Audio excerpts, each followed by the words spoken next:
All right, Mema Wakwaba and Famra Kings TV GHSO. Ebraso say yete akudie munsem ede ebro we no yamano ashen sudin say Kings Power Sports 1 enti yatrans no all the exclusive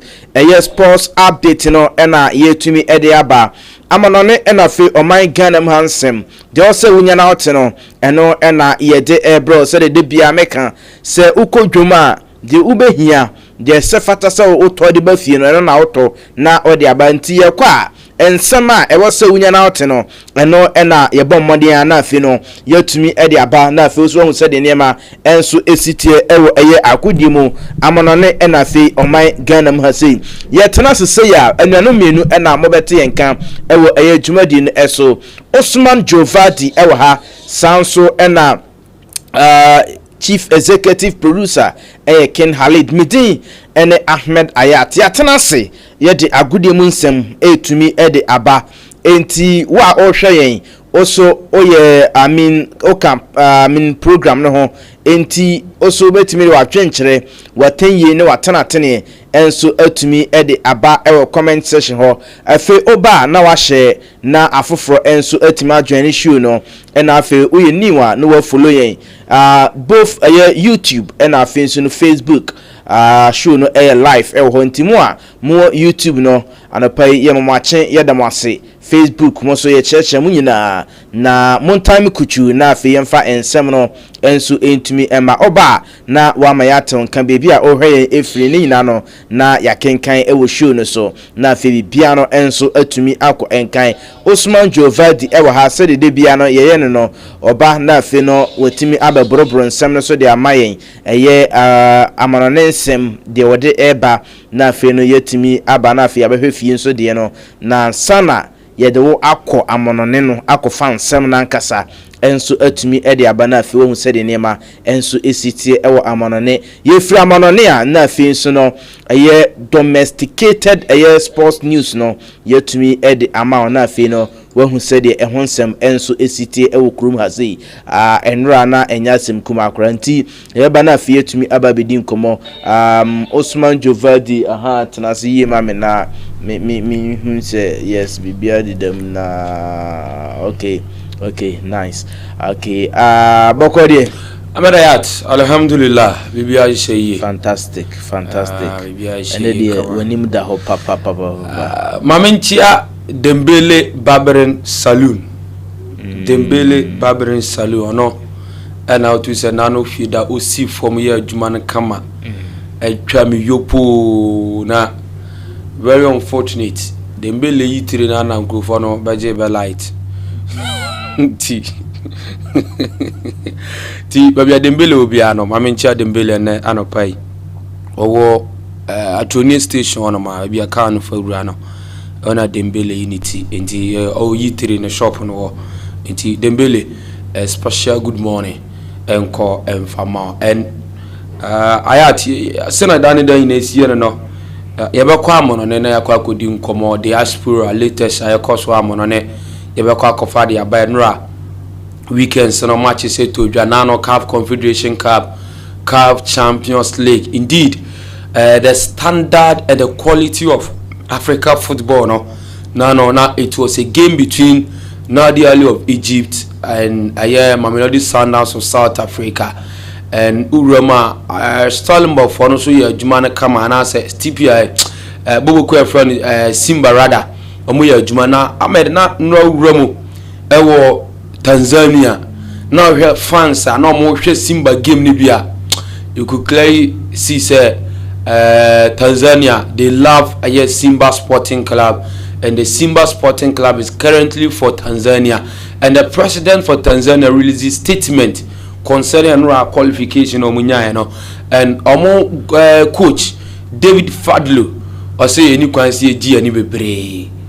ɔsɛ any kwan sɛ ɔmo gye ɔmo ani bebree anigye ne deɛ fans ne bɛtumi agye ɔmo ani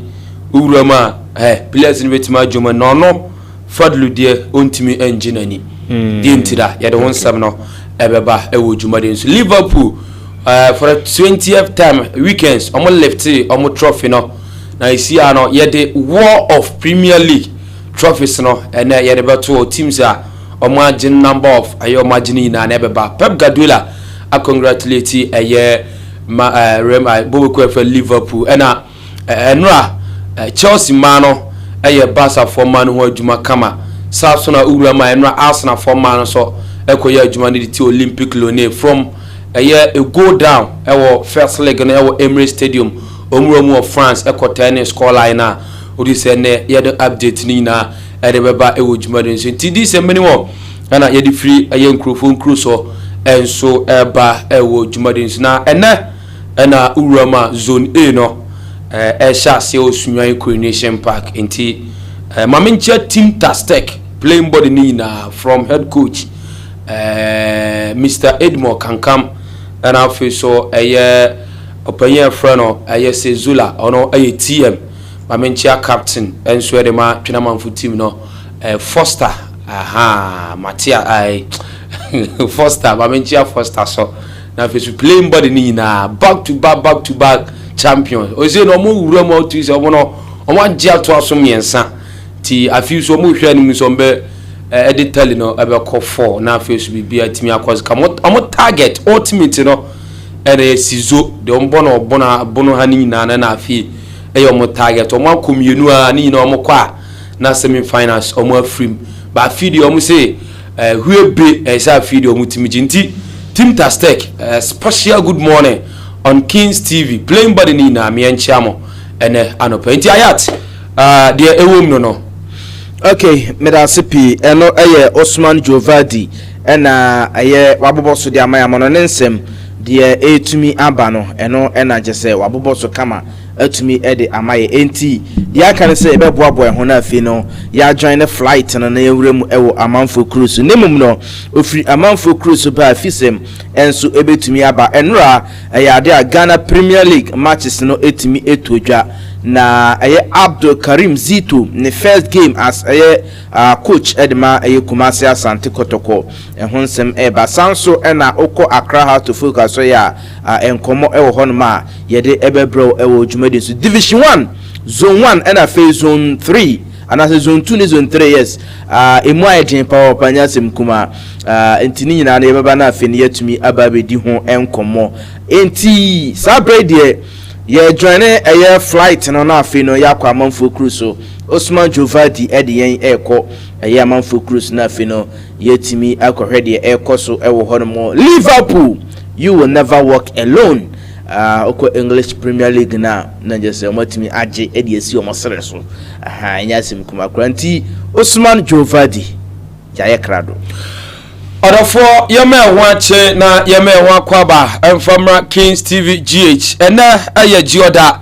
Monday enti yaso no obade nyankopon se omo wiem enjo emfamae omo bibia enso enye wano kakra yede yense bekwa kosom ede abafie no ona obade nyankopon emwa na afeso yenyuma so ena afeso yemfidie so no bibia enso enkoso kama afomfo so yese nsupa ede ma eyemu se nyankopon emma nsupa entomfangu ayemu no ba so se bia mbetimi enso afidie oman no medi en Osman Jovadi Ahmed Ayat watenenka Sausuna executive producer aya Ken Halid omo ena ne omo enso aso ya se otu se yewura mo amoro ne enso akwakofa amoro ne nsam ede aba mepa cha de no be sha se de free from na fe ye de awura mu enso oso se bia bibia enso ebekozo kama yewura mu na fe nkonkodi nkomo na awura ma enura matches enso todwa ewone ne ti enso nkonfonko so na otu se matches no enso todwa no Manchester United game no obenya na face screen no de atoso ame na bibia enso akozo kama enura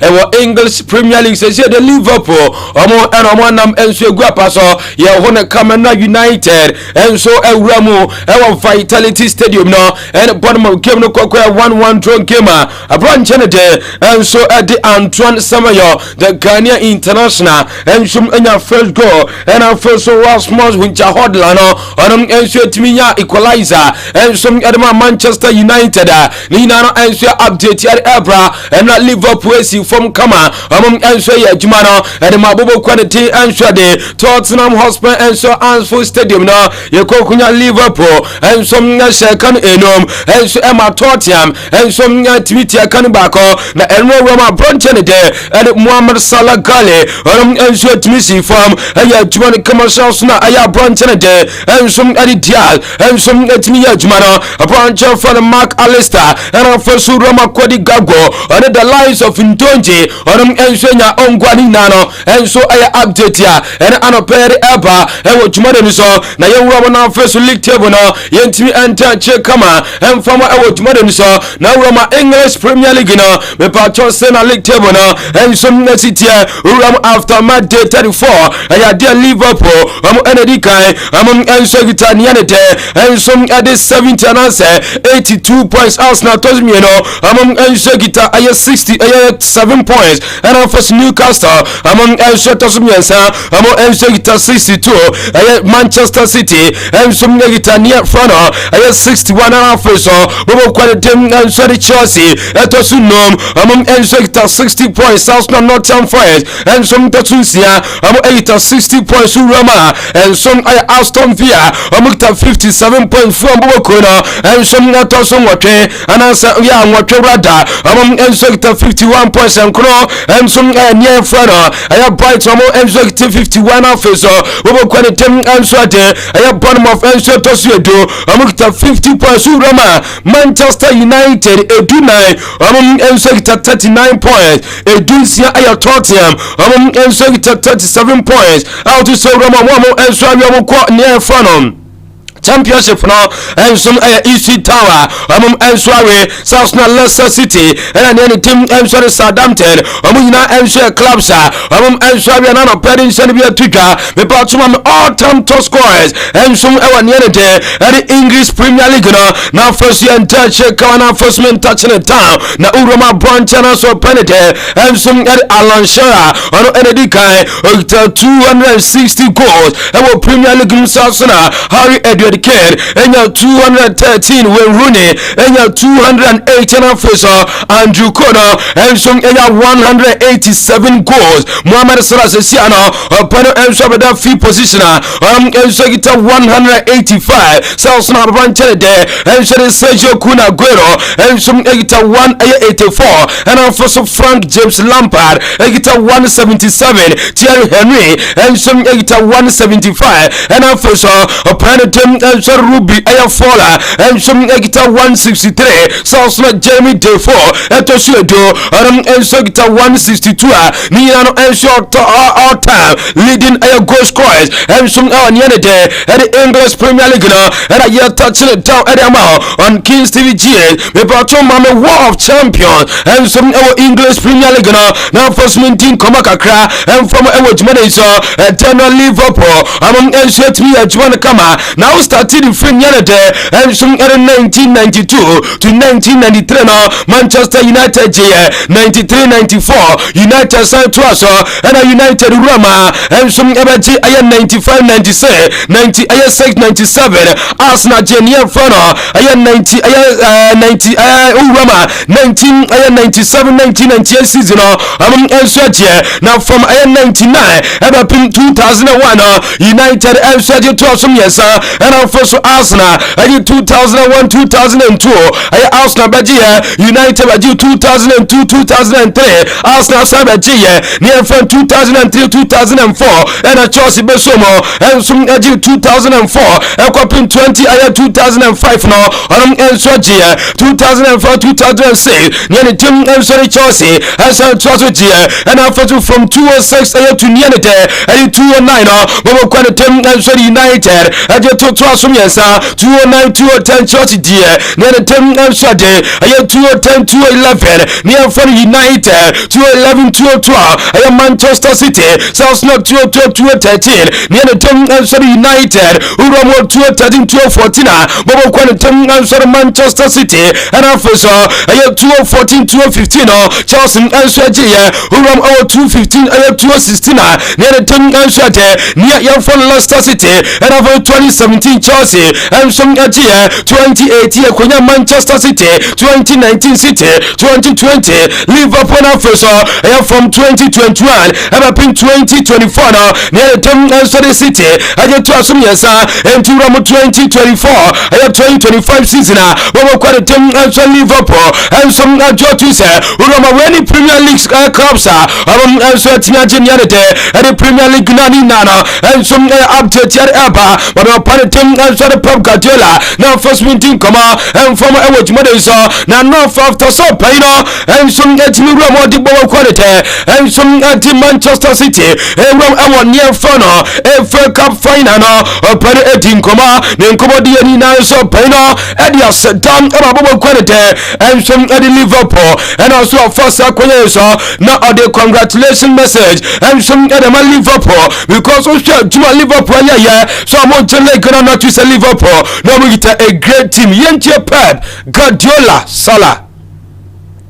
enti yantu asonafe yenti kwara Pep na fozo Pep Guardiola yatimi answer de yenete ensum ade no voice ni na answer de pa yanko Virgil van Dijk na fe yanko nkodin koma upon tem answer de Virgil van Dijk upon answer din koma I said this is football it's just the most beautiful in the world social boy yeah boya o pade ba kwere no ani je wo msa now se proma untimi enka enye football film because we shall Liverpool emra tentia and said Liverpool etime chele ganano and I said turn on and share to see for and said leg not to say na be piam and so come nano and some opponent and a Virgil van Dijk and another Serbia Twitter me brought to Liverpool I want champions no na fe yentin kumadi kan katurata say Liverpool I'm an English champion or my English Premier League no I'm and so tiaje na tell official and paying for and some etime crown Liverpool say I'm answer league no in the league no mugia no account 20th league title and Premier League no and abobo kware team answer Liverpool and some ache say see na Manchester United and some at my level United L 20 abobo kware team answer Liverpool answer 20 say see na ya dia Liverpool I'm answer Jamo Samba and in Serbia Twitter my FA Cup Roma near for grand finale no and some Wembley no Monteso upon the team and try to Pep Guardiola body to Oliver Glasner na sa game no and some gamer and so bakoso near the team and so Wembley Sports Stadium and that in Serbia Twitter young corner face team koma and one man of kakra young banana face team koma and one member of say me patoma me mano na face team koma kakra and from Romani nana say and then konya saita the team and so Olympic lone am man atna fie ema Arsenal mano ebe tomu twawe kan nan amotia kan ba ko insa first leg no enom ense kwaba say Arsenal etmetna fie ensum yelusu 2-1 editia near for Olympic lone am mani nano a Champions League gamer enom ense todwa na dem after send yenete ensum ade Arsenal mano egro enso France ekose kan nan em Olympic lone mano ensum etia kan ba ko Chelsea Arsenal enso qualify am quarter final of Women's UEFA Champions League for the first time in 18 years now. I had the Arsenal and some Roma final. Now when I came in Bonavia and I'm here the team answering Slim Air Regal and I'm answering some Twitter and so I'm ready to join Nana say or say Nani answer and I'm on the girls in the Sanra or what me see from your Juana Kama or say football Sanet here or first leg and then I call so I know answer Kaya so I know Gideon the girls in some better Romo and one near the team answer the France no more and some that mark what tenants are run into a minute and some at the Rennes Leakers or no a manager at my Arsenal my team no. Yeah, super proud. We talk about the Arsenal way and what that looks like, and it's important for us because that's the football we believe in, and and it's always hard to deliver your product every single day and every single game. But the total picture of what we do today against top opposition in a high pressure moment, I think it's unbelievable, and from the players. And I think the biggest key for us was how calm we were through all phases of the game. And there's so much work put into this game from the whole team, the players. So I'm so happy. I'm delighted for everyone who's a part of this, and so happy. And we really look forward to the final, but then also straight away, because it's euphoria on the pitch, because it's such a special moment. But then 30 minutes after, it's like Aston Villa is the next one, and we want to perform in that one. So we are so happy, and we need to celebrate these special moments, and we do. And but we're also very humble, and we need to get ready for the next one. Enti wey and some of my day and shall rainy slickers and shall two piano a manager Adama Arsenal Martin Nan Ayanra give a more and shall body tea and yanity and shall day a Olympic a Lenani yan a update yar eba Mame Basa man and ra a more acquire Jumana Kama Stamford Bridge Editia Charles who is our first legano Basa and so Esha Chelsea and a second legano among and so Chelsea mano about the team and so day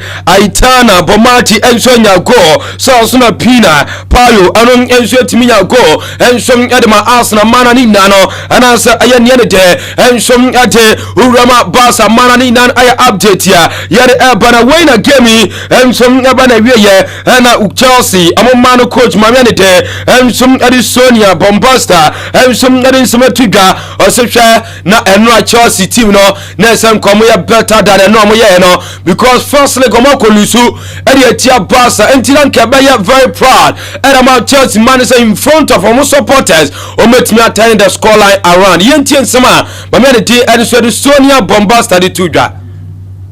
I think you can lose a game, but at least you need to show more pride going into the game, and especially again we were playing home, so it's difficult. And I told my players I will stay behind them. We are all together in that, but at least when you lose a game, you need to be able to show more pride. Difficult, tough result, tough performance, but. This is what it is, and we need to move forward, taking the learnings from these two games and being able to move forward in the right direction. Probably one of the only positive things we can take from that, it's like, I clearly know what we need to do, what we need to achieve to be a better team and to be ready to compete against these teams. Enti wey ere mamiane te enso Sonia Bombasta enso Chelsea mano head coach ya ene anopayerin Serbia tujwa yanko panite enso di June Emery na fe nkonkodi nkomo onim se na atwawe ye one Manchester aye City game no eno enso koba so mulusu ye ni nano na ne te enso di FA Cup ene timi tujwa no pen edi nkomo o se die di nkai o ye disappointed. That was me, I am proud of the boys, says here 2 semi-finals and this season. Or no, and short marriage, or so or anymore. Say, Yambo Nessin, Bibiaba Kola Kama, or just so much to me keep up that performance now. Or no, GD Sabo quality at the Aston Villa Bedi, Yento Penite, and so at the June Emery. After say, FA Cup, one team qualify for final. We have to take our experiences to get mature. And we lost last year semi-final against Olympiacos. We lost today the semi-final in FA Cup against Crystal Palace. We are increasing and we are improving a lot in 2 years. And this is the message. Of course, if we were going slowly, maybe we were even happier than now. But now is the moment we have to control, to dominate our frustration. Of course, I am disappointed and frustrated, but I am so proud with the player we have. enti operating and Suade Juna Emery and Watan Casono are you so proud of ni players no Nina no and Suab Jetiari Eba Yanko Liver Glasner ono MC head coach Edema Crystal Palace esi anu wawramo ewo final oni bobo kwanide ede Manchester City ena ekwa kobo na practice of final no eba betodwa no opere MC din komose ade asada eba man boys ni because practice of kobo semi final so catch any boys ni say omo stick to omo plan omo and stick to aya final amoko akobono na indeed boys ni ya chuma kama almost stick to omo planning na no say no my imagine say final and we be wuram e near front FA Cup Yenti Oliver Glasner head coach and Crystal Palace. Easy to talk about it, but it's really difficult to execute it like the players did today, so really all the credit to them, how they stick to the plan, how hard they were working, and also what was great to see today, after the missed penalty, we had 2-3 situations to overcome. Dean Henderson one big save and 2-3 dangerous situations, but we didn't lose our head. And 10 days ago, when we had a similar situation at Newcastle, we went too early all in, and then we were punished and 4-0 at halftime and game was over. And today we stayed calm, waited for our situation, always stick to the plan and working so hard, and then we got the reward, and it was a really amazing performance today. Enti we and small penalty and so at the Oliver Glasner edu tudwa na yansan ko Liverpool mame and slot na fi yentin komo and some from open abe the fifth manager what me ensuage Premier League no e won the first season only say Jose Mourinho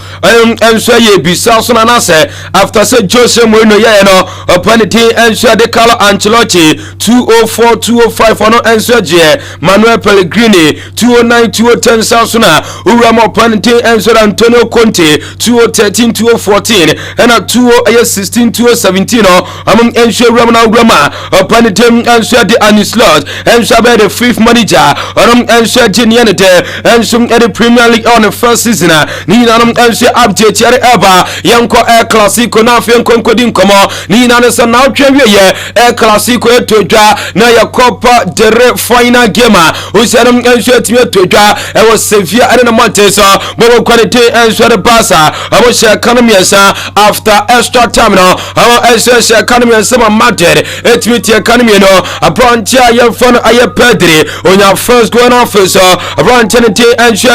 aye Fran Garcia and so Ticano Kylian Mbappe Chouameni our anything Madrid go no and some at mama and a branch ya for Jules Koundé aye on the 160 minutes no on your long range shot the 2 them come and I don't know 3-2 in favor of Barca. We said for the first time I say who were saying 2014 I had Barca penalty and some Hans Flick and so to me geniality and so the Copa del Rey had a man near front of Barca Nina update Eba I think one of Barca added 2 trophies and yet near front of Madrid Nina and so update here Eba Mami Copa del Rey and one of Dallas Crusono who were near team and so the Barca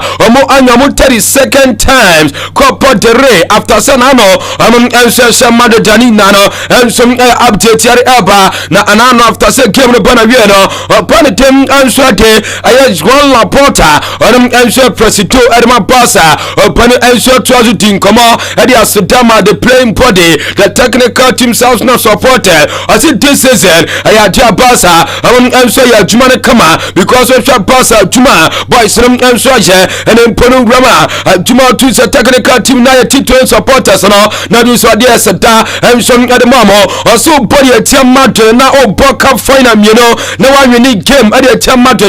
we say Juma and therefore because now no shake game am boy na mo team Ramo and so extra time na say game no and so no because we both game now we say go na matter ever take lead now team Ramo and equalizer at game now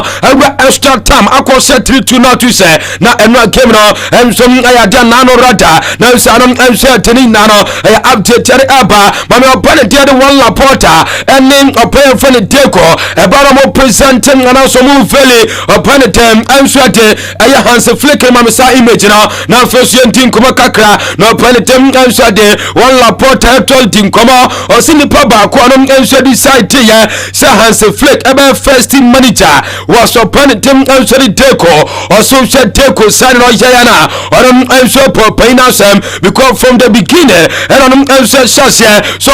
enso popinate enso edite kwasem because onhwe nyema open fano and si flick enso aye na onhwe nyema dia bakwamu area ma basa na do sem enso ya dia no bien word na basa ebetima die wa fiti jo shamadu back to back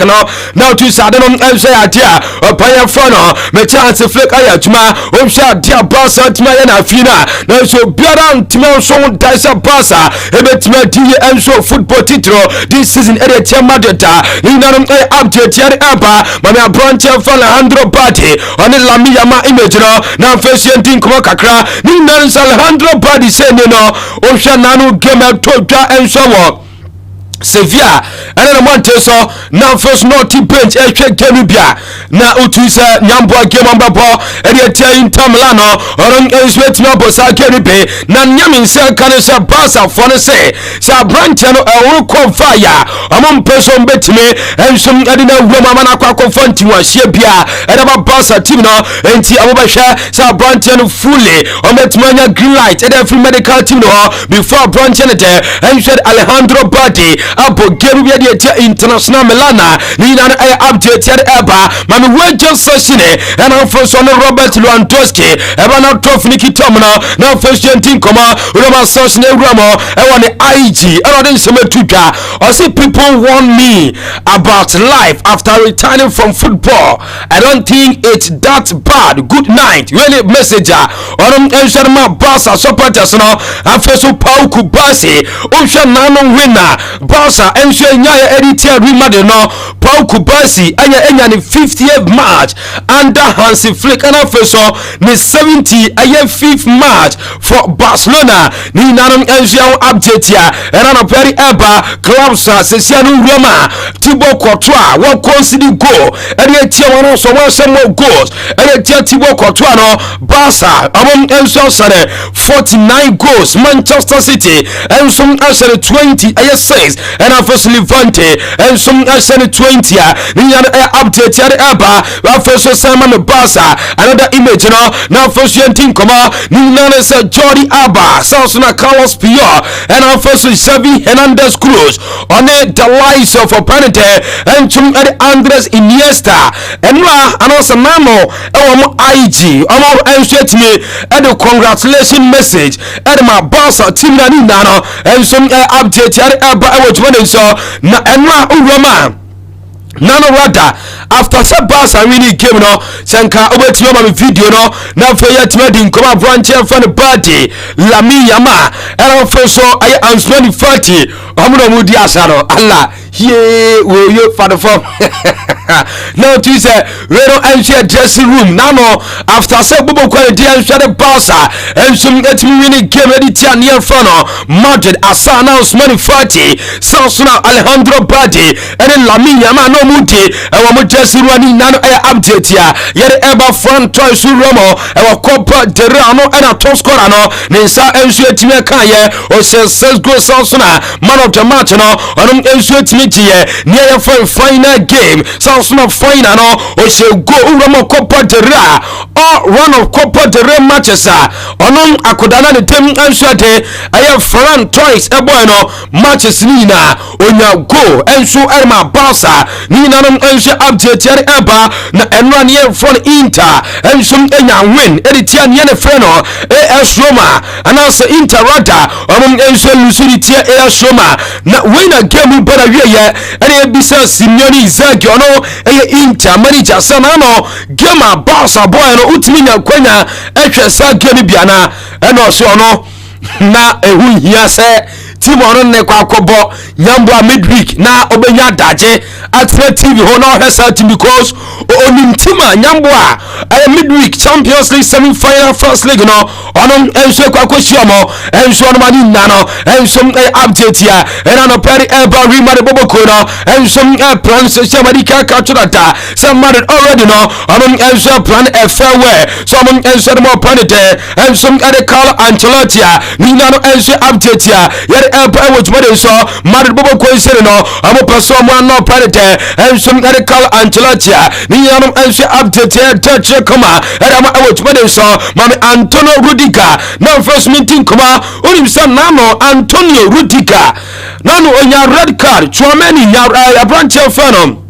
ɛyɛ Bellingham ɛnsom enya red card na during the game red card no course no akwa yenya no nko bu referee ya sa na report ame gran say referee no according to the Burgos na report or command pen for say opeli try auto bottle anywhere park no so enti report ame gran say 4 matches suspension and share the Bama branch and some Antonio Rudiger na report American Antonio Rudiger and some ebakwa near fano knee surgery say season kuna we pain and some ebetimi akwa ramo na first what me also akwa knee surgery ni yan update yet eba Madrid bobo kono and some decide say whether some go for parity and some Santiago Solari no and so tima manisi no and share Ramo and near friend FIFA Club World Cup temporary and now someone else for new manager after near friend season new and share update here yet everybody can capture that say Ramo Penitem and share the Carlo Ancelotti season equina ya and share Juma tour after La Liga no and we Penitem and share Mecha Carlo Ancelotti or Jana Juma and share tour as Madrid head coach here Nino and share update here Eba Mame Arda Güler na first yentin koma report amegran so Roma amse nanu akodale fon Arda Güler o hwa goda kola no begina park no su dia danta no ho epiepia pass no bobo shot ni bia no am enso se dachi bia no o player o betima build team no around him Arda Güler enti Madrid bobo ko no se sia ndo mo se adonom enso start final straight and after so e club world cup no abranche aye from Arda Güler terminie run aso so metima repairden ensum ewo team no mu sa branch from Arda Güler eye key on enso o metima build team around niente ensum Arda Güler ni na no update yare aba marika capture da so Roma Penitem enso de Sabi Alonso orom enso de Juma mo site aye from aye boy of Leverkusen na sesiale dia mad de for no omoni abesa kromfoni no wakwa haya onya duana se okonfana so aye ne tem soro bofo a wetima wremo ensum hayo nyanam na nia omani abeni nane se omo a replacement ensum edama Carlo Ancelotti report amegada ensum ensum wremo na fe omo ensum akwa for penalty ensum Sabi Alonso malika report no madada say ya dia Madrid ebetia 8 million euros ensum edama penalty ensum ade ayamecha abran penalty ensum Sabi Alonso aye to ball for Leverkusen ni nano ensum update yare eba na producer Madrid manager ala yatete so former Liverpool manager Sosna Uroma former Borussia Dortmund Penitem and Georgian club Obiba JK oro ana yo penalty new candidate Madrid for no and some shashani team koma ne bisa Georgian club say yatete say Madrid for no pa ama wa be dia juma and so Madrid bobo kona na no cross say no woman say si ano ne kasai ana prempro me kasai die enya di officially what mean receiving news bia e dey free Madrid as so ye o say say watete say na abel fontin tam video so but on the on the entourage enya dia o official communique e dey free Madrid ani na no update yare e ba ye nkwa bibremo na fe so ye ntin komo enso e Africa ni na ne say ye so se e dey free AFCON U20 e dey no Zambia e dey say real game no e goalless draw Egypt ese kan ba ko enso ma South Africa enso ntimi antani nano enso game set toka CAF Confederation Cup nra ukoko roma ekonya nye ye fono aye Simba ewramo otewe ewo South Africa enso ramo ekwakwashe kanaba ko enso emo Stolenberg enso ntimi antano se amu bogolas jorada emo Stolenberg of South Africa enso ntimi ante when se aggregate 1-0 no ya jani any team enso Simba qualify mo komare no panetem ensure David Fadlo no pen image no na menti ko kakran fama openo ensure pure championship DNA or your tactical genius Fadlo gradually se siana de I do openo ensure pretty fearless and some edema Simba where I say among ensure rum away and I say home no the first season our club na so Simba ensure Romo ensure Confederation Cup finals and then send me to South no Romo League na ne modema ensure konkan na when I no panetem ensure David Fadlo I fire South Africa International apparently Juma and some other man near from Simba Sporting Club when and on Rome our final and you be so pay one Romo our final na sana feeling city and also no being the head coach ontimi emanani enso enjesa oseni kwan so omanani chipe ni na na say onto so no obetimi ya celebrate bebrebe no just CAF Confederation Cup no onum enso timi lift trophy no into I say the supporters ne ya no and the players ne ya de omo enso mutimi je omani na mum onu coach ya ye from David Fadlo anso no betimi agina no just what timi lift trophy na ni ano update ya empa mame ne for Tanzania president on the Twitter handle aya near your front post okwa YouTube amene team answer Samia we no post okwa no ni na say or say Simba you have brought great honor to our country. You have my support at all times. Where and some ameno ensure tuja about team ensure Simba aya Sporting Club ensure timi Romo ensure qualify for near final aya CAF Confederation Cup final and then send me tuja mame supporters no join show no ensure Kings TV GH on Facebook and on Facebook YouTube 19 comma supporters na meda ya tene na daso no enua ewo Tanzania nipa no mo ensure Gina Street no so senka Ghana haya na nkabi ma Mount John Street kakraka wo street no sana cha John Street rather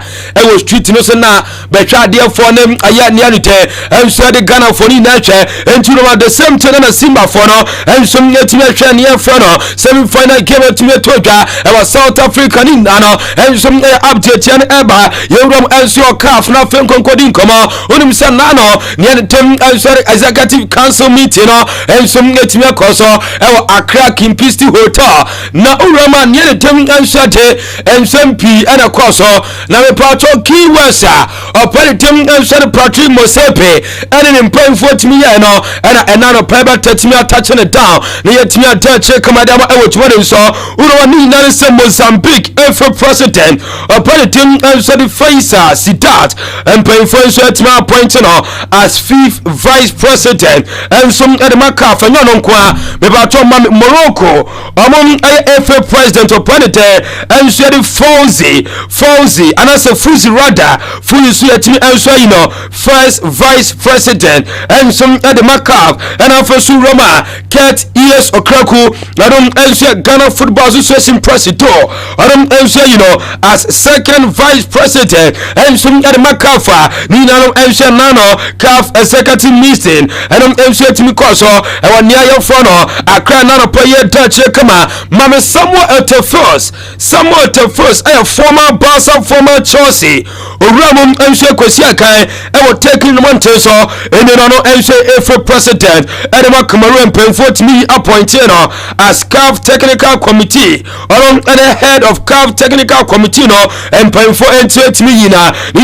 update yet Eba no penalty Patrice Mosepe or penalty in comma none in comma DNS and the key was very tuja say near Mote near the time and shate Super Cup no call Saudi ni nane say aso hwe Saudi sika Saudi for the buy no not to say sika na no ete era kan pe enema game odi sanadi ali ne samale game no amam enso ekokobon no Saudi na pm aside the Saudi sika no mu no clubs no kra no SIG to mu say amam person mu wura mu Saudi na mo kobo Super Cup na enso no mani na no update ya eba openu trading command fanie fano Mamelodi Sundowns any Promise FC gamer ebe toja eno si game no Africa haya na ekoso so enti esa Africa yetimi etam efan tampedi frani nano aya CAF executive committee meeting a enso yetimi etwa na anopai yere nsani bi etwa yenko Nadi Ali se sia Nadi Ali boboko no amera ya toma esa Madrid se omo anje Champions League masa coach no omfa ho se watimi anje Champions League na to aso enuma na sensia ombesakel we Michel Kola na Michel Kola se sia me no kasa after some na no Bobo quality and Shadow Sanders Ewramo our Cairo International Stadium Ekobo 1-1 and Nadi Ali Emma Nadi Ali Efumuno Sesiano Opality and Shadow Michel Kola meeting and Shakoso our Bobo quality and Shadow Nadi Ali Pasomo party waiting so Opality and some other Michel Kola no Michel Kola no Uram our Egyptian League no Ajal Tosumino South Cup Champions League or Jimino and first Egypt Cup no or Jimino 4 times Egypt Super Cup, FIFA International Cup bako and a Club World Cup bronze medal. Nkaya tuwedi nkese nke pamno. Ni kwase nke pamno, but nkrofo de Opa Champions League no jetu aso miensa yabe sakao. Muna muko bisa Picho Mosimane ojetu aso nanso store nkrofo enso sakao na ni nano update yare aba na Mickey Junior libetu according to Mickey Junior on the April 12 on the betu jasana apparently the Michel Kola or under pressure or the man does no apparently the Michel Kola under pressure na not this club no and this say like it up no on FIFA club no and so am FIFA club World Cup in the enra Ramu 26 be Ramo 20 near the term and some at 28 from no kasai Ramu and so near the term and some other Nadi earlier and so so parity and Michel Kola no among answer number party ways Mame Nadi Ali sporting director apparently answer Muhammad Ramadan now first team come masa sporting director answer Nadi Ali Urama Champions League no and the Hunsempi at the Aba Michel parity answer Michel Kola amo party ways with Opino Southna I Muhammad Ramadan Sesiano Rama on a report America was stepped down as a sporting director and some Nadi Ali nano update eba Mama Politin and sorry Sami Komsan on a general coach our Nadi Ali Sami Komsan I don't know so and so at me step down I am from the row also our Nadi Ali with immediate effect and nano I update eba Nadi Ali Nadia Obiaba Jedia na Uramo Nadi Ali omo season Konawia 9 good players amo eno mo bewie on party ways with 9 good players ni nanum enso update ya and pari eba Mame Michel Kola na so panite and some other Michel Kola na first meeting komo kakra opaino anopa mi studio na opaino Ramo enso wo Mukda Altas Stadium amateur training center enso Nadi Ali na ohobeba pa no opaino na apartment ewo na report amengansa Michel Kola sesia no washase pake na niema eni ni nkuku ni kaka nyina washase enso pake enti enche goodbye message no opening enso de mama near for Egyptian giant ni nano update yare mama penalty enso de Marco Rose na first team kuma kakra from my watch made ni so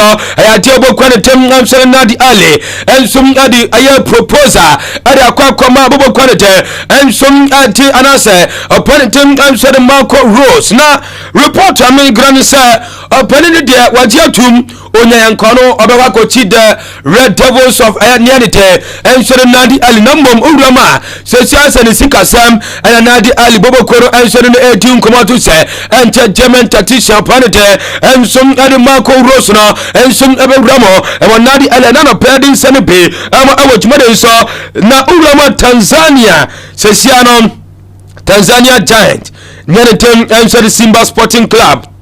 Amo Enso Ramo our near the term answer the 2024-2025 CAF Confederation Cup final out Tuesday and Enso Samari Eba Southuna Simba na near the term answer Simba Nyambua Amo Enso Bako Morocco and answer Oji Anamo Enso Akobo first leg no Omu Yana second leg final Enso Betoga on May 25th of Benjamin Kaba Stadium near the term answer the CAF Interclub competition final no Champions League first league number toga 24th of May Benya Sundowns and Swene Promise second league no June 1st Promise everybody at Tia Sundowns and Africa Cup Confederation Cup no 17th May RS Berkane everybody at Tia Simba and 25th May no yabakwa konya Simba and Swene Nyanete and Swene RS Berkane ni nano update ya about 15 years Nyanete and Swene Romo Stars of Nigeria 2024-2025 and so Nigeria league ni nano update ya Nadi Ali Sharimo se Tunisian striker operating and so Mohamed Ali bin Ramdani and so fan area free Fanam Varna the Red Devils of Nadi Ali and so crowd say 1.2 million euros no and so betua among person di Ramo near the team and so the FIFA Club World Cup ani nano and so update ya Ahmed Ayat yɛ de ɛba to sɛ yɛ de nsɛm no ɛnso ɛsinti Ayat yɛn fancy na menya alawa birthday na fe so men fancy na de aka bia no yɛn famra ɛwɔ dwumadie no so to sɛ ɛnyɛ fadi agrani na no ɛnso ɛyɛ update ya ɛnɛ yɛ de ɛba ɛwɔ dwumadie no so enti urama na ɛho ɛnso ɛnsɛm happy birthday ɛnko ɛmfama Abigail ya Marquinhos ene wa woda enti nyankopon koso na ontetre wasiemo na onyu dumo Abigail na osa bodin foforo ya Marquinhos ne guy name no sa ti oh ne guy name no nti so nimbobo ne guy name no bobo mpese mechechire nsemu wa ha Marquinhos na wagidin no bobo ena me se mpese mechechire nsemu wa ha enti happy birthday and confirm Abigail from Alawa onua bema ba kopose yemfa Kings TV GH na yemfa a blessed for and a wonderful birthday and from Yakopon koso na onti wanim and emfa na sere no enye bebre na oma ahofre no enye kamasika ena hoden ena yese de afro bade Yakopon ere amonti happy birthday to Abigail on Kings TV GH enti Ayat yemfansi okay edisi na nede wachirim se ni nua be ma ba ko pe te o de sendemia no no su chirima na msu ma chirim wan chirima se na o de sendeme no sa pepepe menye de tin akwa ese de ye ma military tag ana se ye ma security personnel ne ye ma mo tag ni bi o mo post ni ye nteso ye mfa bi nka ho o na ahemfo ye pepepe nti sabe pepe de mamia na maye ne sade ama okay this season Real Madrid aden then how mo who be some question ai then how mo say na asa mama basa bro mo aden bona no bebo mo you see Osha Madrid Barca so mu share different mentality and on the ball, especially the Barcelona side. When Barca team no involve a lot of La Masia boys. Ode yon konen ko check Pep Guardiola penso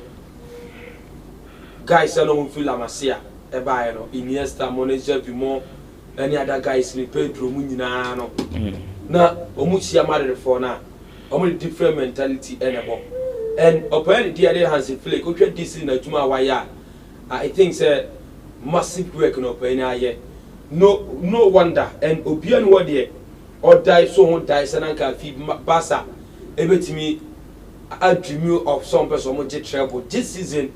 omo agi 2 cup finals mienu e dey free Madrid some and last season yeah ni how humiliation and Madrid humiliated Barca team no both La Liga and the Super Copa del Rey and other Super Cup games you told that ni na na chere nti na last super team ba kwa no mo bleed omo cry for omo performance and Barca e can be these were the same players na Xavi Hernandez Cruz were crying say they are not enough players who make me compete to the highest level but Hansi Flick by no we make sure only Dani Olmo and a purchase or the room, but then Omokrano, the impact of Barca team no and that consistency. It tells you say football in the Unia coach there, Masa, you are good to go because Bona Moboli na tactically, technically, the BI is about coaching. And you could clearly see the fingerprint of opportunity and so they Hansi Flick here Juma. Ewo Bobo Kwefreno, Barcelona, and Usha Hansi Flick. And right now, given the class 7 finals and our Bonina, why when you give now to say, it tells you, say, I said be a technical and tactical good no when it comes to finance, when you coach ya on born or on final number plenty. To me, kudos to Barca, kudos to the playing body, kudos to the technical team, say, Nano, Omutimi, AC from Sa Utekili, na Madrid, Ebetia show 2. Now, we'll take a level the score line, I travel game to the extra time. No way to me a share on extra 30 year near your friend or a year mother there tells you say boys you know it's me that money right now what Barca need the most is the Champions League already the league in there Ometimaka said they are on course but what they need most is the champion. The reason is Champions League no Mokakobono venue on final a favor a team only bitter and at the same time no so Osha omo aisha na Barca no mababa omo ye teams a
well there analysis na dey kwa no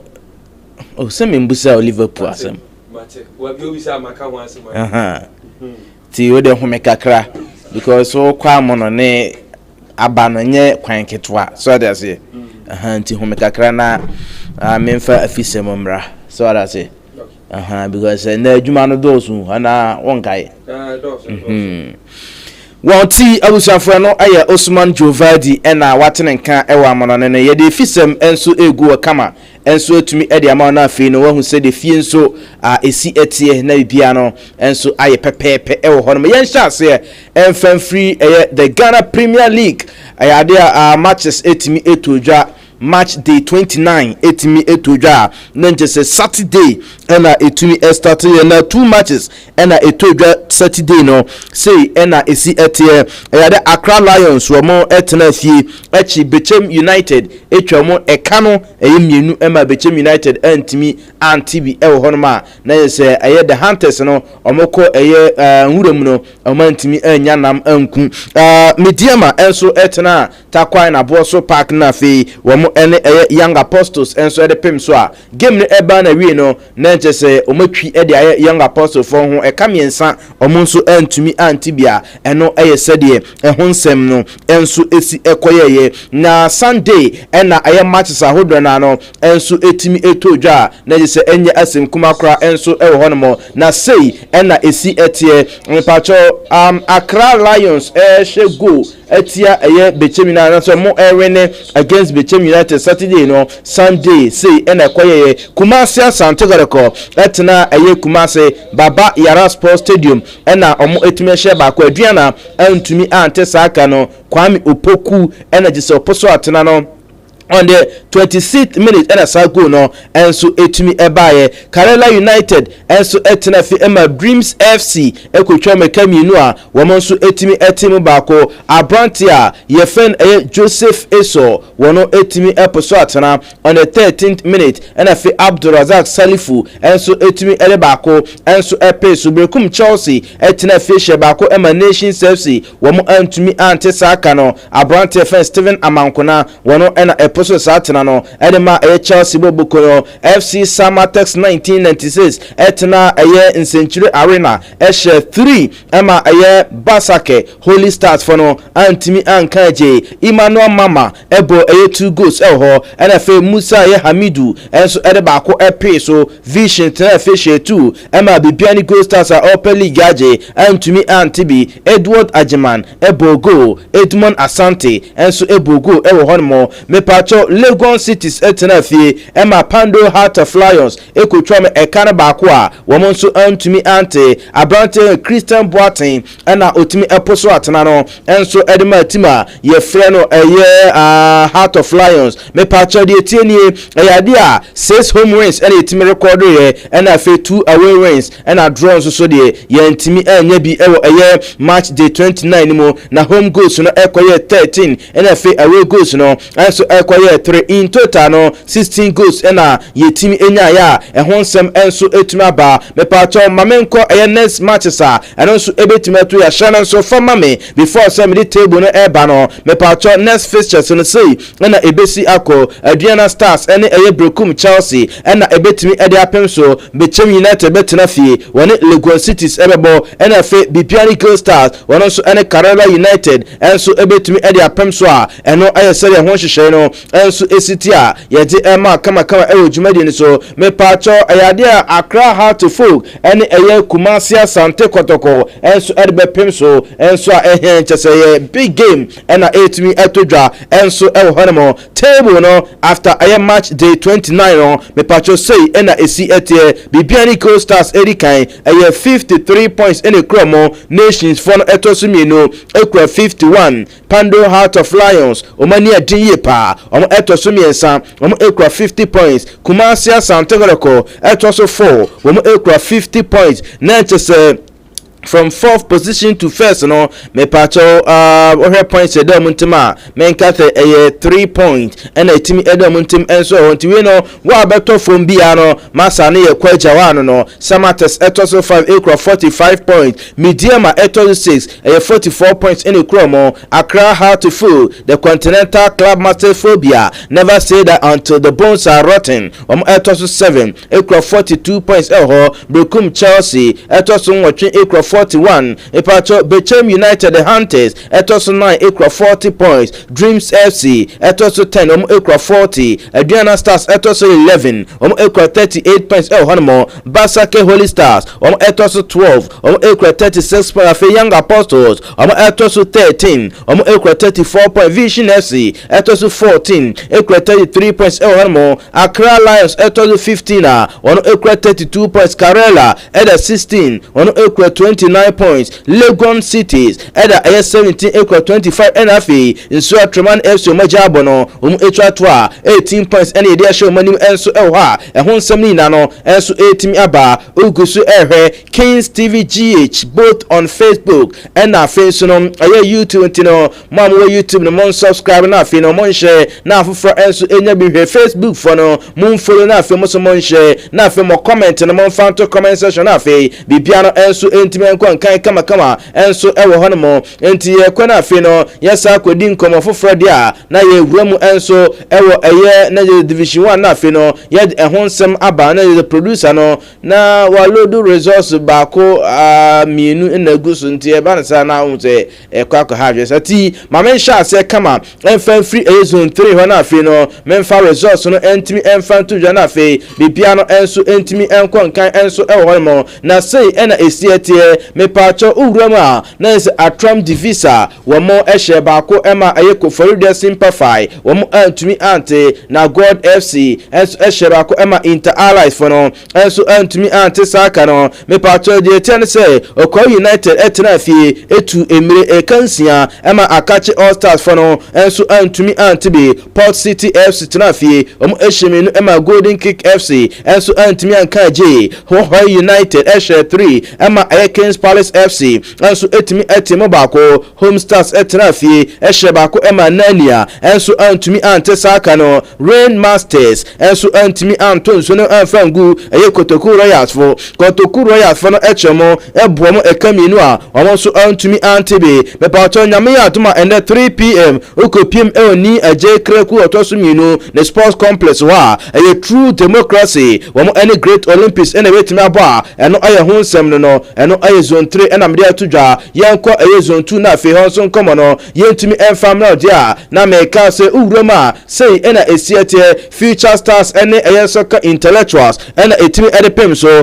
game no ɛba na wie no na so bi aposo atena no baako sekani 11 was ɛtena fisher baako ɛma new edubi ase ɔse yɛnkɔnkɔn mo antimi ante mepatcho Swedro All Blast ɛnso ɛtena afie ɔmoto mo nsa ɛne fra yɛ Ken Faiza Alhaji Abdul Karim Grusam Nante no ɛma te sɛ Swedro All Blast ɛhyɛ mienu ɛma ɛyɛ Ken Faiza etimi baako ɛnso ɛwɔ hɔ no mo Mysterious abusua bɔntwa dos ɛtena afie ɛhyɛ baako ɛma Sky FC fo no ɛnso etumi ɛhyɛ baako Bekwai Heroes ɛne Asakem after stipulated 90 minutes of soccer action no bi ahyɛ no nyɔnko baako Park Academy ɛtena afie ɛhyɛ baako ɛma Rospa fo no ɛnso antumi ante sɛ All Stars ɛhyɛ 2 ɛma ɛyɛ Nzima Kotoko ɛnso antumi ante saka no Elmina Sharks ɛtena afie ɛnso ɛma UCC Youngsters ekotwam ɛkamienu a wɔn nso etimi baako no ayɛ ho nsɛm ɛna yɛte ama ɛnso ɛwɔ zone 2 no mepaacho yɛnkɔ ɛyɛ zone 1 ɛyɛ zone 1B hɔ na afei no yɛmfa hɔ resource no ɛnso entimi ɛmfa nto anum kama na also uhu sɛ hɔ nso so nneɛma esi ɛte ɛwɔ hɔ no sei ɛna resource no esi tie Techiman 11 Wonders ɛtena afie hyɛmienu bɔfo akwata no nso eyi de pɛbrɛ ese nso etɔ nso okura ntimi yiri mepaacho mo nso etimi mienu abra na se Techiman 11 Wonders ahyɛ ɛka nan mepaacho ayade a KAC Soccer Academy ɛhyɛ baako ɛma WB United ɛnso antumi ante uwuram a nyame yɛ antoma ɛnɛ sei ɛna siɛteɛ ayade Techiman Liberty Youth wɔn ɛtena ɔhene Ameya Stadium na afei wɔn ne Doma Unity FC ɛnso atumi ɛde apem so okɔyɛ Adeshiman Park a wɔn afo Mighty Royals wɔn ɛbɛtena hɔ na afei wɔn ɛne Techiman Heroes ɛnso atumi abo na kyesɛ ɛno ɛyɛ sɛ deɛ ho nsɛm ɛnso esiti a yɛde ɛma yɛtiefo ɛnso ɛwɔ adwumadi nso mepaacho yɛn wram na afei ni kɔmɔ a ɛno nso atumi aka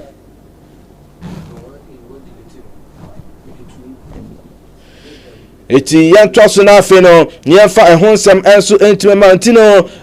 zone 1A no yɛhwɛ sɛ sɛbɛtumi aka na afei no matumi adane akyire ɛnso atumi ɛde ama ho na gye sɛ ɔhwɛ a ɛyɛ zone 1B hanti we no agye sɛ kɔpɛ ɛyɛ A no ɛnso etumi aba na afei bibia no ɛnso etumi kɔ yɛni nkɔmɔ ɛnso ɛwɔ Ghana Premier League no asɔyɛ mepaacho coach ɛfrɛ no Abdul Karim Zito wɔn ɛna head coach ɛma ɛyɛ team a yɛfrɛ no ɛyɛ Kumasi Asante Kotoko na mepaacho abo amane aduana ball no ewie no na nsenkunimdi aba coach Abdul Karim Zito eden komo ebae in terms of possession, so I'm very happy about this game. Coach, it was a poor run of results, but now you've managed to get this win. How important would it be for the rest of the games and the cost to get into the summit of the table? Well, that is what football is all about. The moment you go into a game and then you fail, you still have the opportunity to make amendments. So I think today, after the previous 3 matches that was very poor, today we have the opportunity to make amendments. So this will energize us to the rest of the game. Coach, the fans and you could feel the love for the team, how they were playing. Most of them were cheering. Anything you have for the fans? Thank you very much. I would like them to come and come more. We are going to fight. Without them, we can't do it. With them, we can do it. So I stand on behalf of my technical team and say thank you. Okay, nti eno aye coach Abdul Karim Zito ne nkomo era also atumi afo so me pacho yemfra na afa yankɔ ne opposite number aye Chioba Aristika ono ena coach adema aye aduana oja eso eno aja no yemse kotokofo etimi edum na nse enya asem kuma akra ehɔ ka ba ko pɛ ede aduana for preso amantimi ante omunya penalty krompo no enso etimi ebo sai no na ye goalkeeper Mohamed Kamara woto no ho na pau wa save situation kama adema Kumasi Asante Roko na coach ye friend Aristika Chioba wase se omo antumi ana next season anyare so beto se ko ba ne se omo ani so adi hunu se bia mbe challenge for Ghana Premier League title no antumi emba mpa dia anyade obetimi ato so yentie coach. I will be more like fighting for the team. I will not continue for the team. I will continue like the same problem. If you check condition inside from the team, fighting from protocol, from Asifra, from the other staff, from Ghana, from my club is more strong. And if you like fighting from the champion, you bring the same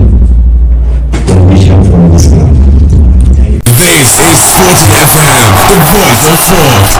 Okay, ti eno coach Nensama wanonso atumi edi atutwa na afi no yetimi aye ho adwuma kama enso atumi edi amame pachao we Accra Heart to Folk omo emma no na jese enya senkuma Oaks FC ena meka omo ho asem me pachao de etiese uramu enso ewo ayempo no Greater Accra Regional Football Association Division 1 Women's FA Cup na me pachao say de Heart to Folk mano enso atimi uramu ewo final after semi final no wom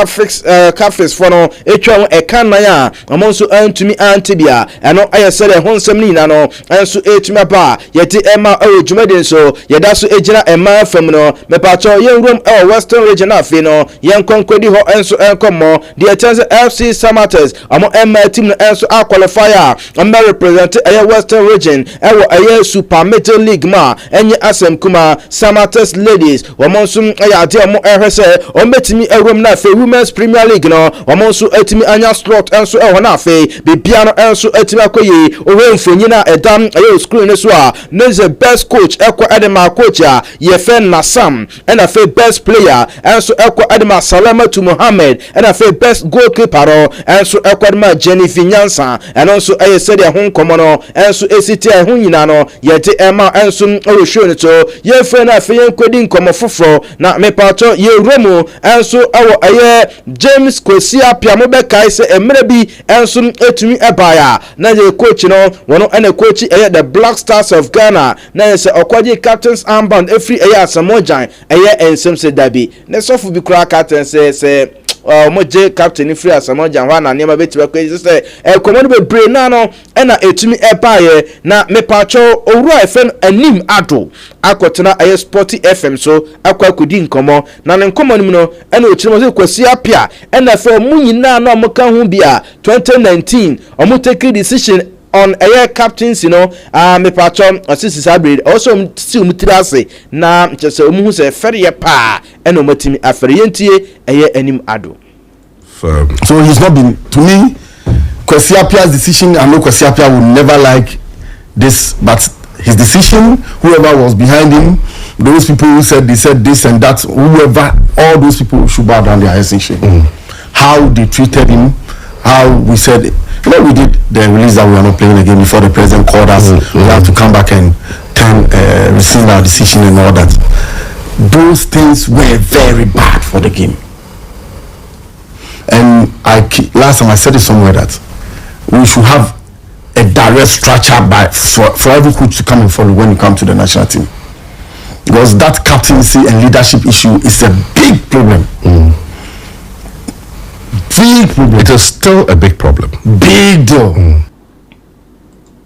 ɛno ɛyɛ kyɛ sɛ owura ɛfɛ no anim ado ɛna utumi ɛtene ka no na mepa kyɛw wɔno ɛyɛ mpino sports administrator ɛmɛ bi atwam anase no no ɛyɛ asamoja ne manager na ɛno ɛna kyɛ sɛ no so ababedi nkɔmɔ wanfan so hɔ a ɛna ɔsan ɛtɔ a sɛ the blasters na mahunu sɛ mata sɛ ɛba no Medford hɔ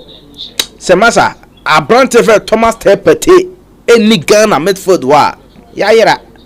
na mo sɛ na kyɛ sɛ na Thomas Tepete ɔba kora mpo na bɔ no nyini yɛmu ɛmbɔ no sɛ hwɛ sɛ Medford hɔ pate anim a we are lost yɛn kɔ na afei nkɔtie anim ado. Were you one of the people who didn't support Coach Otto from the beginning? Otto, I didn't believe he needed to continue. Otto, I didn't believe because in our tenure there was a point he said he won't coach. He want to go to Dortmund 2022. Yes, he said he won't coach. He went in for another person. Then now we bring him back and then things go bad. And then we want to go and bring him back again and then the dressing room was totally lost. This produce Thomas and going to Thomas and coming to say that I don't need him. Now you need him. You went to him to beg me. Without Thomas in our middle, we are in trouble. And when we get to that level, we need to manage the situation. Well, today the news that came in was that Arsenal is looking to extend Thomas's contract. We have to. Yeah. Listen, it's like sometimes we don't understand the game. Look, those games that were calling Thomas, that people were attacking him. This is somebody who had just recovered in England, and he knows his contract was ending, and he had few months for the season to end, and you wanted him to come and risk in this African terrain with that hard tackles, and then when he goes back and he's injured, he will come to nurse another injury, and then you won't get a contract renewal. If you don't take care, you won't play again, and then you won't feed him, and then you will come and attack him. So that thing was wrong. We should have rather use him, do a good PR for him, let people understand that he can't come. Then he also speak to the boys and get them to go and fight for all of us. I'm now coming back. Let it be nicer. Because there were times that Didi was injured, he couldn't play, but he would fly down and still be with the team. Exactly. And try and motivate. Exactly. Rather, we did it in the opposite way. Even if Thomas cannot fly, he can call them, he can do a video. They do have they have their weight, yeah, they have their weight. Then the coach says, I don't know what happened. I don't need him, blah, blah, blah. Football. Special player. Without Thomas in our middle, we are in trouble. We should all pray for him to be fit. I'm telling you, the kind of composure, the kind of knowledge, the kind of his brain is big. Man, even I call him. I think he's the best midfielder now in the world. His brain is very big. So, but thank God, like I. Okay, nti eno Samuel anim ado. So no compare because say we are seeing na Medford original na so Thomas Tepete. Nti eno nkomo a wono so atumi de aba mepa chaw ese de uhuram e wakafa Ket ES Okraku ono na second vice na eno na honorable Idi Adams, honorable Kofi Idi Adams ono na sports and recreation minister was say hey yenyina yen supporto Ket Okraku yen supporto adwuma ye de amani. And we are sure that position when you expect a lot from him. Exactly. Actually, on Saturday, I'm sure to say media. We will expect a lot from you because we are just an ear to the president of CAF and Ubenya Quenya to engage many others. And you expect to say in terms of the infrastructure development, any Nyama Bebrenu, Bibi Papa Bear, then BPABA. Now advice Ben at Bema Ghana and I'm say President Kosinya Ntechi on also sa but I check and I pulling it down and my Ngwasi Bebre by Ghana 480 regarding Ket Okraku advice Ben at the Ghanaians. Well, I have always said sports and sports management in Enyadia that easy. Enyadia that easy. Consistent support, consistent investment. And Eddie Bibi Papa Bayer then the bar. Ket may not be I don't know what word to use. Say, the excellent of excellent, and I want to me here be excellent. Yeah. He may fail in some, but he will succeed in a few more. So again, I will say, share more able to me Ediamano. See here, Ukura Ghana Franca, Ewo, Amayaman Bibria, Yakabum to call ourselves as CAF. And he again obey here ye more. Obey here ye fit to send, so that he can implement those things, not just Ghana, but the entire continent to confront the world. Because ye come with continental strength and into me come with this mentality say, oh, what a second vice president, you know, on Fabi Fambra Ghana and there be or come or say on behalf of CAF. Now okay, no Honorable Kofi Idi Adams and Otene can say no yemfa support and farmer eket ESO Kreku no appointment wenya as second vice edema CAF no hanti eno he ho enso commontino eno so na ebegina na yede fisem no enso atumi apem ha se Osman Jovadi ye nante akiri na de Mr. Meni kwase workload no bebebe any kwanse workload ni bebrebe yanya ne kakra bi na yanko now to matches in the I think say it was a fair resource and it told you league sentence and as well here bobo ko afra no Legon Cities lose no de nyama wanwa because looking at gamer Legon Cities born currently but be on the league table no ma I think say omulusu na nyama wa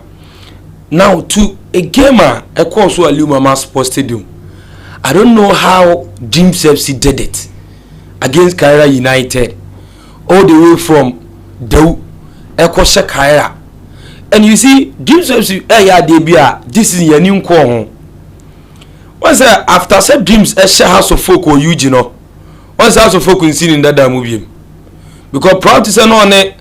House of Folk, but House of Folk have caught some 4 matches unbeaten, home and away, including the Young Apostle game or boy, because away I home matches to us,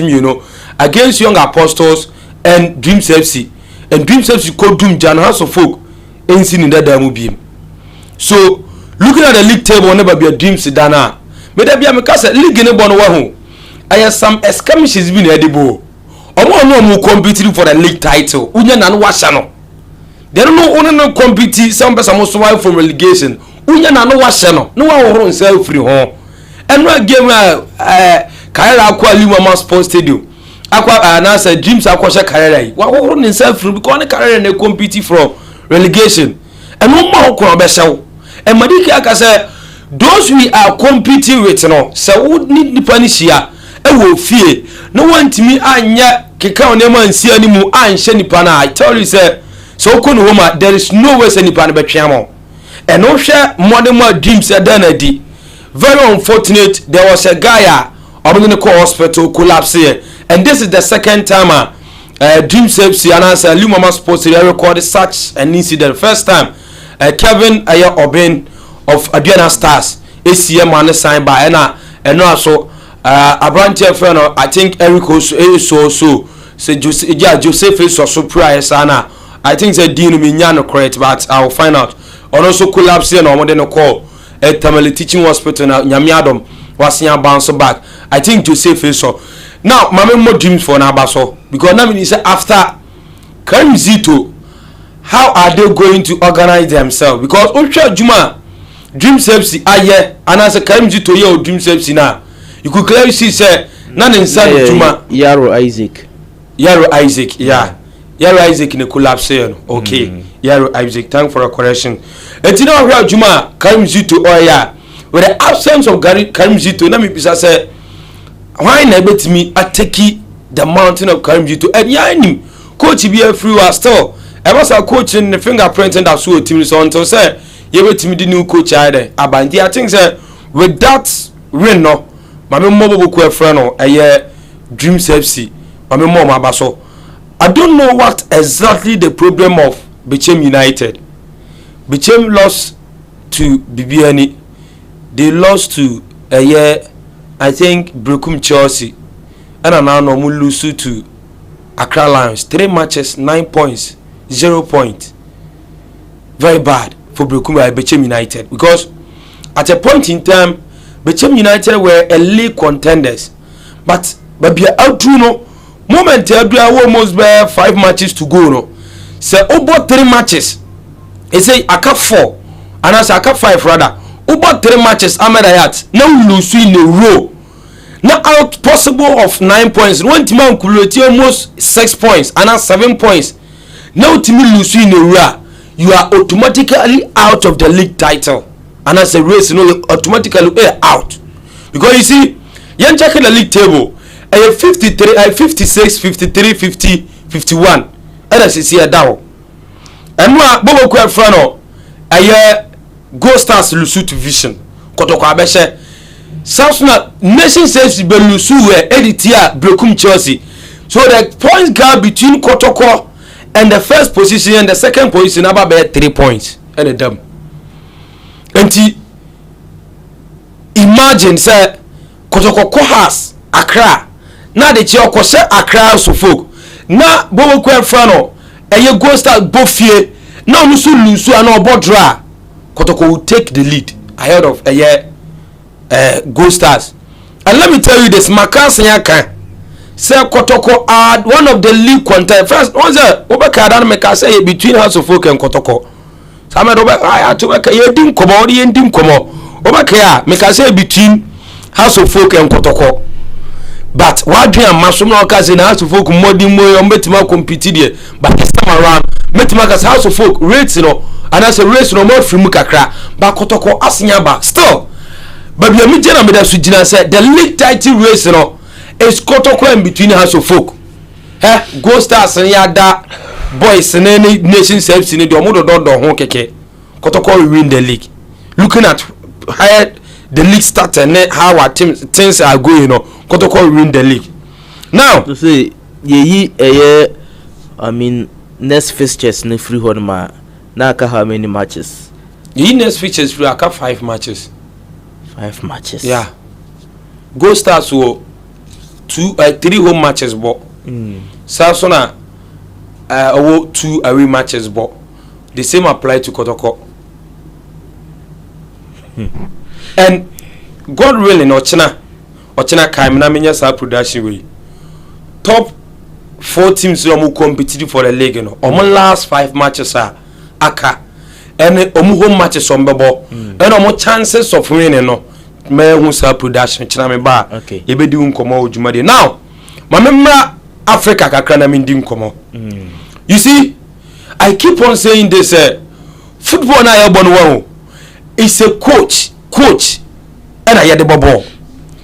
Yamfa David Fadlu Simba Sporting Club omu coach no.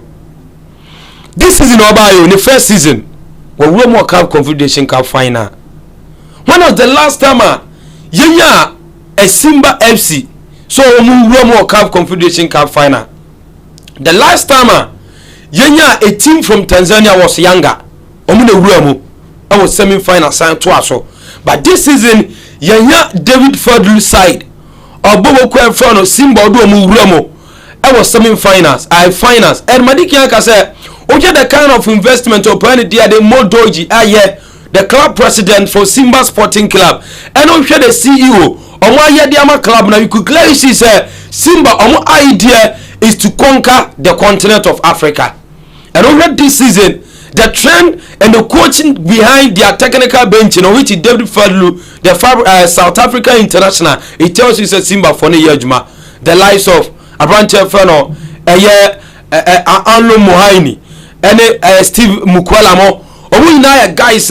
who is on the foot of play. Could clearly see teamwork in Yajuma, the goalkeeper for Simba Sporting Club. The least said the better about the goalkeeper. Okay, last game on boy, part of semi-finals against Amaji. Not just the kind of performance or identity. Even the first semi-final league, of course, Tanzania. He was the man between Bobo Kwefrano, Simba, and Starlenberg. and yesterday too another performance from that the goalkeeper Emo Munya goalless draw from South Africa is here officially Omo into the final and yemfa sedam famo because enye easy. Nadi Ali Madiki Anka say Nadi Ali are Africans Real Madrid, and when Nadi Ali sneezes every club catches cold because the same apply to Bobo Kuefrano aye Real Madrid. At the moment Florentino Perez betina say no beka say abi amudi yempa ye beka say no automatically UEFA for ni sheki. The same apply to Nadi Ali. At the moment here Nadi Ali ebenye kind of treatment bi a omo feel so omo nya comfortable no careful intervene. And that is how we treat a big club, because every day, every year, these are the clubs who move the African club. And not sure the club FIFA Club World Cup for my boy, Nadi Ali was on the 3rd position, just ended season. And you could clearly see, sir, Open for Michel Kola, let me say, League na yebon wa Nadi Ali Madiki Anka, so they are like Real Madrid. So if sir, Omo Anthony achieve better in the Champions League, they will sack you. Michel Kola winning the CAF Champions League 2 times, winning the Egyptian League 2 times, winning the Super Cup 4 times, or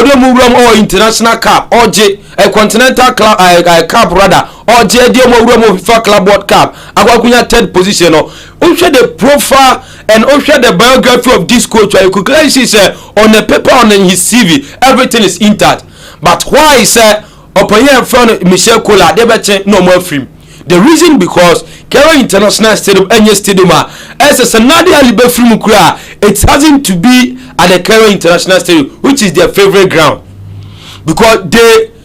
assume say looking at the tactics and the formation of player fan Michel Kola the game against Bobo Kuefrano Mamelodi Sundowns of South Africa is doing the best. And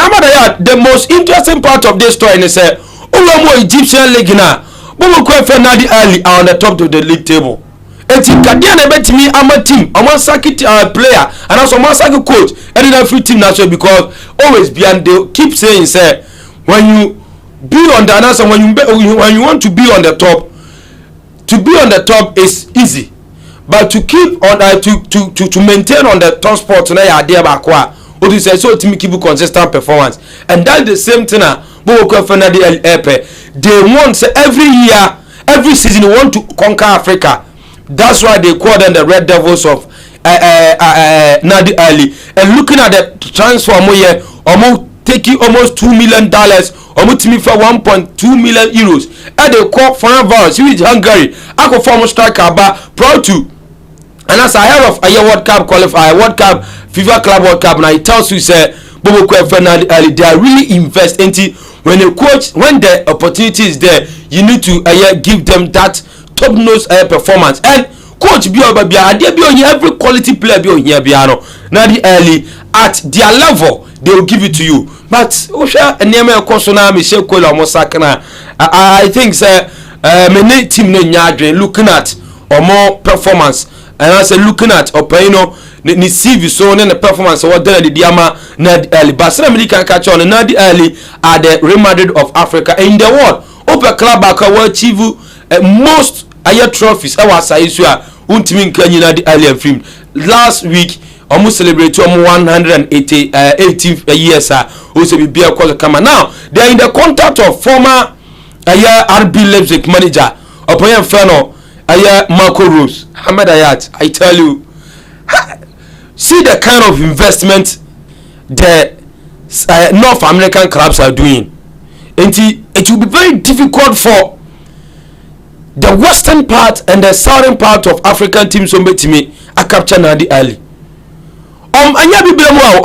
International coach. The last I think he went to Portugal and picked a Portuguese coach. I think Jose Gomez or Jose Rivero or so. I'll find the name. And this time around, Germany, the Europe, Ecofa, I'm tactician of friend Marco Rose. It tells you the kind of investment Nadi Ali for now popping in India club on us. Mami more Sundowns for about to say our finals after Picho Mosmani 2016 or more edgy, they are looking for the so meet me another CAF Champions League nti I think say in all no yemo teams na ba so and mame fa ba so bon former KTA Sokraku Ghana Football Association open no wabo adwuma so watimi anya that appointment no and sana sports minister kan no we don't have anything to do than to support him regardless of differences and no camp or see Ketokraku at the time I made your story no it was Ketokraku and Ghana flag and an down Yamfa himself flag and two Yamfa Ghana Football Association flag and two na mum ya de Ketokraku picture na to ho and ya de Ghana flag e to ho it tells you say Ketokraku is waving the flag of Ghana and I say wave Ghana flag enti the only thing we need to do is to support the man. You see, so when it comes to the paperwork, everything is intact. To me, the practical aspect, I can't shift all the blame to the Ghana Football Association. And countless on time, nobody can justify me reason why. To me, I'm shifting all the blames to them. Okay. And this is not the time. It's a meeting me called Makawa. Makanwa on countless occasion. See to me shifty blame because me no me at microphone ya kahumbi. The playing body kahumbi. The stakeholders, including the coaches, and the referees, obia kahumbi. So if say we are near here to turn out kwamo, etim making sure say game no ebetimi akosho. I think say Ghana football because and we need to protect the game. Hey, regardless of a incident here. And yeah, we only want the negative part. Yeah, percent negative no go viral than the positive one. Because say incident see each time say be camera through say be amafu for be hu dia no hadam no. We the blacks, especially the Ghanaians, we will capture it all because we want to get a follower and I say we want to get a story. Until I think that we need to project the positive more than the negative aspect because Osha Ketokraku ni nyuma oya na dia oya we because oh Ghana Football Blasters sinking and answer for but many part by because I mean they the same shoe with that person but him say we the stakeholders what are we doing to push the man because we see me that be am say answer na car for e bedru na yetima a Ghanaian position Osha Sambia mpemfo bi atwade ato